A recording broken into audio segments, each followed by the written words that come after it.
song is about you. You're so vain. Whatever.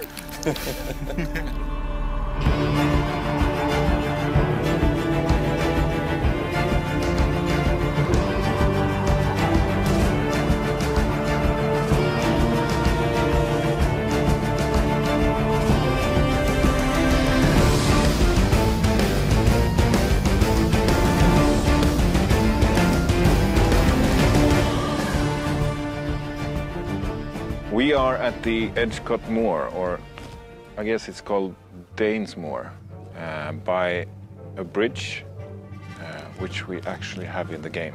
I think this is actually the bridge and the river we have in the game. This is really out in the country, so we had to do kind of some Scooby-Doo mystery van traversing through, through the spooky countryside. Our odyssey through England is coming to an end.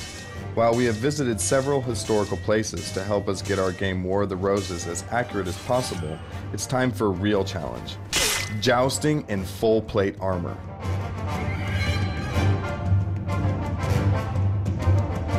To start with, we're going to be looking down the line at our opponent, and when you're both ready, you're going to salute up in the air.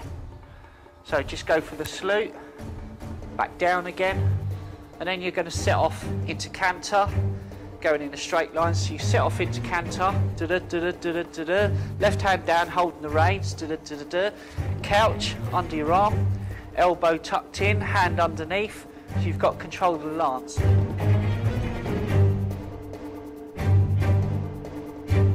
Yeah, we're at Tournament Stud in Northamptonshire, and this is where a lot of our horses are trained, and we practice. We've got some cabbages for you to chop, and we've got what's called the tilt rail, which separated the two horses in the joust. And yes, you're on some of our good horses who are well trained for this, so you're in capable hands. Although horses, you know, things can go wrong, so you never know. And off we go. Canter, canter, canter, canter, canter. First cabbage. Tournament probably first started as just training for battle. And then obviously people thought, hey, this is quite good fun. We can turn this into a game, we can formalise it. And as it went through time, it became more and more formalised. And then you had the situation where tournaments were a little bit like having a kind of a party, in that you would invite your wealthy friends. You would show them how wealthy and influential you were by the number of people you invited, the kind of things you had on your horse, and the kind of host that you were. So it's a very social thing. It always remained training for battle.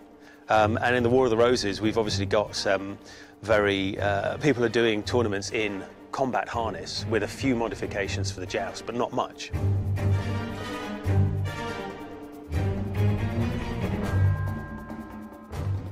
Follow the point of the sword, in.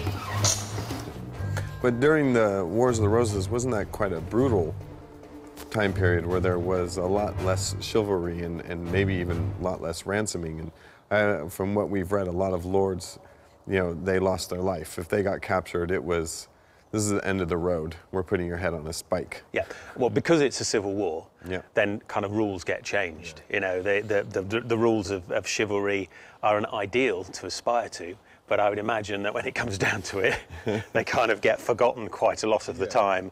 And I imagine lots of letters were written and people were reminded of being chivalrous, but if somebody's dead, they're dead. But yes, you're right. I mean, Towton was just a massive massacre. If you run away, your army's done, because then it becomes thousands of individuals. If you stay cohesive, you've got a chance. But the stress of standing in a line, seeing all these well-trained, heavily armed, screaming, shouting people on big horses coming towards you, you have to be well-trained to stand that. You really do. So it must have been an awe-inspiring sight, absolutely awe-inspiring sight. Possibly the last one many people saw. How do you react to this? Yeah, I'm not sure. This is so awesome. One of the cool things, we didn't even plan this. The War of the Roses. Yeah. It's deep-rooted in the British and the English culture. I hope you've enjoyed watching our trip to England as much as we did making it. We look forward to seeing you on the battlefields of War of the Roses coming October 2012. That's one dead French fighting cabbage.